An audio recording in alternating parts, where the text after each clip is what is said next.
তুই তো মারতেই পারছিস না, তুই আবার খেলছিস। মামা সকাল থেকে উঠে খাওয়া নেই দাওয়া নেই, দিদুন মেজমার সঙ্গে ফুটবল খেলা হচ্ছে।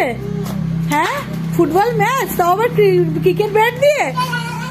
চলে এলো, খুব মজা হয়েছিস মনে হচ্ছে। হ্যাঁ, কতটা মজা মা?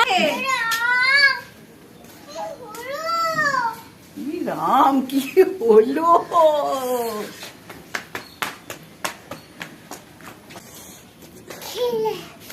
খুব আনন্দে আছিস মনে হচ্ছে। ঠান্ডার মধ্যে সকালবেলা রোদ ওঠেনি, কিছু হয়নি, দিদুনের সঙ্গে বল খেলতে বেরিয়ে পড়েছো।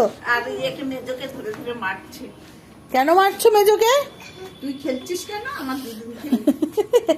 রাম, মাম্মা খুব মজা। কতটা মজা? হ্যাঁ, আমি দেখেছি। আমাকে বলো তুমি কতটা মজায় আছো বলো। ওদিকে যাও না, আমার কাছে আসছো কেন তুমি? এতটা মজায় আছো?